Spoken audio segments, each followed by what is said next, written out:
What is the oldest thing you have ever touched? A tree? A book? A piece of stone? Now imagine standing inside a building that has stood on the same spot for almost 900 years. A building so small, so unassuming that most people walk right past it. Yet within those walls, a queen wept, a king gave orders from his deathbed, and a forgotten storehouse became a sanctuary once more.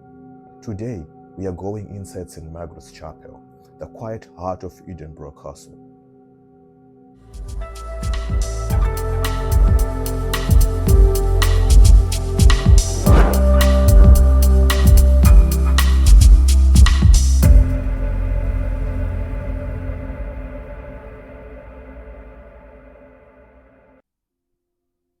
Welcome to The Story Behind.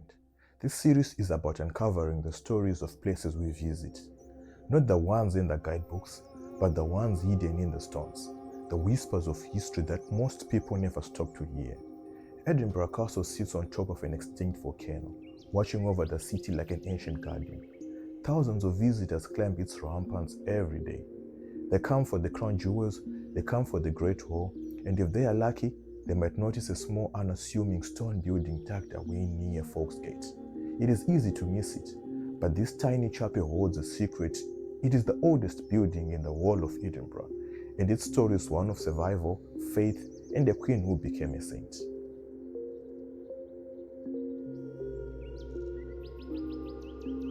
To understand this chapel, you must first understand the woman it was named after. Who was St. Margaret? Margaret was not Scottish. She was an English princess born into the royal house of Wessex. But in 1066, everything changed. The Normans invaded England, and Margaret's family was forced to flee. They found refuge in Scotland, and there she married King Malcolm III. She was known for her kindness, her charity, and her deep faith. She would feed the poor with her own hands. She would pray in quiet corners seeking peace in a world of politics and war. In November 1093, Margaret was gravely ill at Edinburgh Castle. Her husband was away fighting in Northumberland. She never saw him again. He was killed in battle. Days later, she died, heartbroken after receiving the news.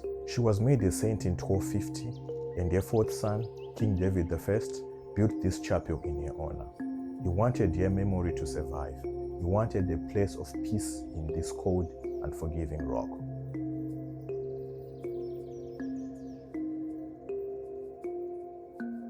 The chapel is tiny, just 10 feet wide and 16 feet long. It is built in the Romanesque style, simple, solid, and strong. Look at the round arch that separates the nave from the sanctuary. See the chevron carvings, those zigzag patterns. They have been there for almost 900 years. But what is remarkable is not how it was built, it is how it survived. In 1314, Robert the Bruce captured Edinburgh Castle from the English. According to custom, he destroyed everything, every building, every wall, every stronghold, everything except this little chapel. He spared it, and on his deathbed, years later, he remembered it, and he left money, £40 Scots, to keep it in repair.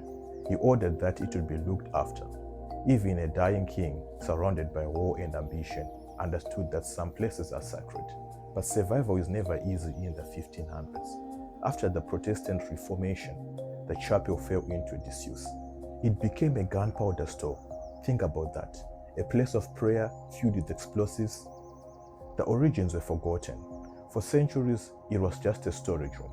Then, in 1845, a man named Sir Daniel Wilson was studying the castle. He looked at that old storehouse and realized what it truly was.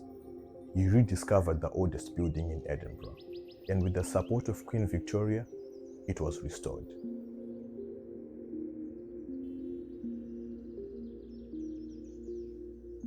Today, the chapel is quiet again.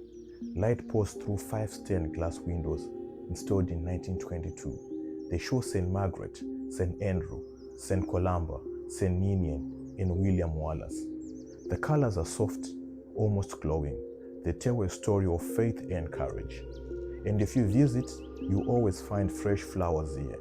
That is the works of the St. Margaret's Chapel Guild. Every member of the guild shares a name, Margaret, or a name derived from it. They come every week, every month, without fail, and they put flowers in this ancient space. It is a small act of devotion, but it connects us directly to the woman who once knelt here 900 years ago, seeking peace in a broken world.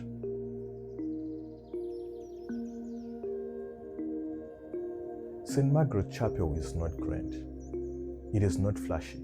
It does not have towering spires or golden altars, but it is something more valuable. It has survived war, neglect, gunpowder, and time. It has stood on this rock for almost 9 centuries, and it still stands today. Sometimes the smallest places hold the biggest stories. You just have to stop long enough to hear them. This has been the story behind. If you have enjoyed this journey, please like and subscribe to our channel for more travel content. Join us in our next video.